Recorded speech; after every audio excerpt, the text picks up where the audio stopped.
Selamat siang.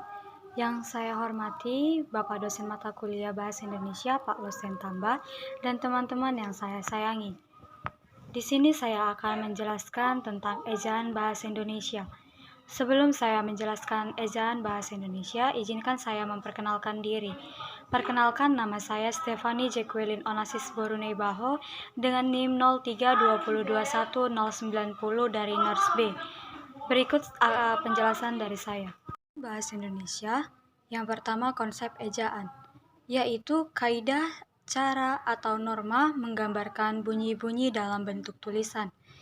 Yang kedua, kegunaan ejaan itu adalah melambangkan bunyi yang dibuat seragam agar dapat dibaca atau dipahami oleh penulis dan pembaca.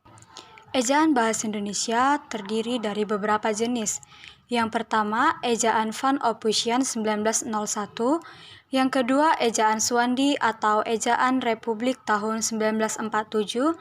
Yang ketiga, ejaan Malaysia Indonesia atau Melindo tahun 1957, yang merupakan ejaan Bahasa Indonesia yang disempurnakan pada tahun 1972. Ejaan ini secara resmi digunakan pada tahun 1975.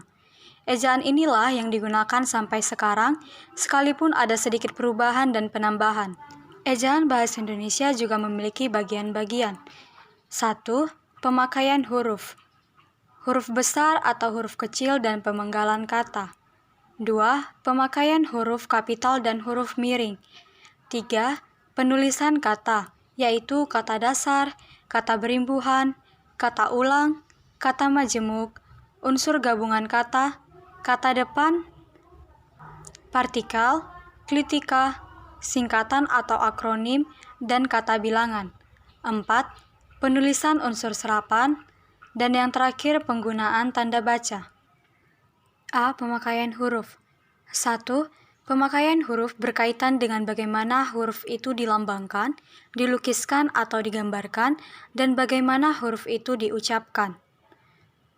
2. Pemakaian huruf berkaitan dengan pemenggalan kata, bagaimana memisahkan kata atas suku katanya, khususnya dalam pergantian baris. Contoh pemenggalan yang tepat adalah instrumen, caplok, makanan, ikhlas, masyarakat, makhluk, dan lain-lain. B. Pemakaian huruf kapital dan huruf miring. 1. Pemakaian huruf kapital dipakai sebagai huruf pertama.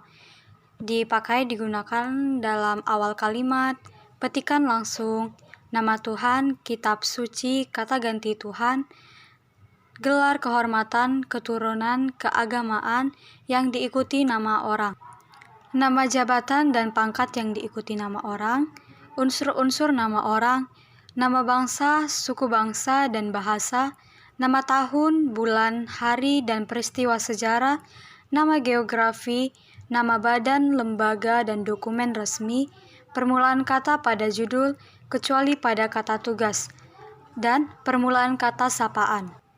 2. Pemakaian huruf miring. Digunakan untuk menuliskan kata bahasa asing yang belum disesuaikan penulisannya dan pengucapannya dalam bahasa Indonesia.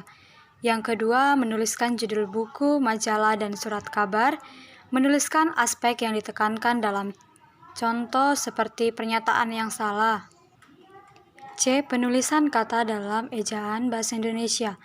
Yang pertama, unsur gabungan kata seperti pasca, tuna, supra, dan lain-lain ditulis serangkai dengan kata yang mengikutinya. 2. Kata ulang ditulis dengan menggunakan tanda hubung di antara perulangan tersebut. 3. Kata majemuk ada yang ditulis serangkai seperti sapu tangan dan ada yang ditulis terpisah seperti tanggung jawab. 4. Kata depan. Di, ke, dari, dan sebagainya ditulis terpisah dari kata yang mengikutinya. 5. Partikel pun ada yang ditulis serangkai seperti biarpun, kalaupun, walaupun, kendatipun, dan lain-lain. 6. Penulisan singkatan dan akronim. Singkatan adalah bentuk yang dipendekkan yang terdiri dari satu huruf atau lebih. Yang kedua adalah penulisan akronim. Akronim adalah singkatan yang berupa gabungan huruf, gabungan suku atau gabungan dan suku kata dari deret kata yang diperlukan sebagai kata. Yang berikutnya adalah penulisan bilangan. Penulisan lambang bilangan yang mendapat akhiran an mengikuti cara berikut. Tahun 50-an, uang 5.000-an. Lambang bilangan yang dapat dinyatakan dengan satu atau dua kata ditulis dengan huruf, tetapi lebih dari dua kata ditulis dengan angka, kecuali kalau ada perincian. D. Penulisan unsur serapan. Bahasa Indonesia dipengaruhi oleh bahasa asing dan bahasa daerah, misalnya bahasa Sanskerta, bahasa Arab, bahasa Belanda, bahasa Inggris. Bahasa-bahasa tersebut mempunyai sistem yang berbeda, baik sistem penulisan maupun pengucapan. E. Penggunaan tanda baca. 1. Tanda titik digunakan di akhir kalimat berita, di belakang angka atau huruf dalam suatu bagan ikhtiar atau bagan. C. Untuk memisahkan angka, jam, menit, dan detik yang menunjukkan jangka waktu, dan untuk memisahkan angka ribuan atau kelipatannya. Yang kedua, tanda penggunaan koma.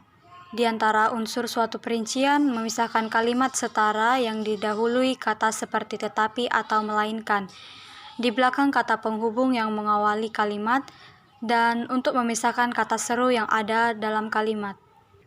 Yang keempat, tanda titik dua digunakan pada akhir pernyataan lengkap yang jika diikuti pemberian, sesudah kata atau ungkapan yang memerlukan pemberian. Terus, dipakai di antara jilid atau nomor dan halaman, di antara bab dan ayat dalam kitab suci.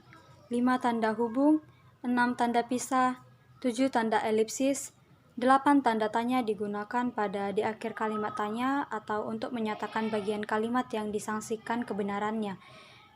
10 tanda kurung, 11 tanda kurung siku, 12 tanda petik, 13 tanda petik tunggal, 14 pemakaian garis miring, dan yang terakhir tanda penyingkat atau apostrof yang sering digunakan untuk menghilangkan bagian kata atau bagian tahun.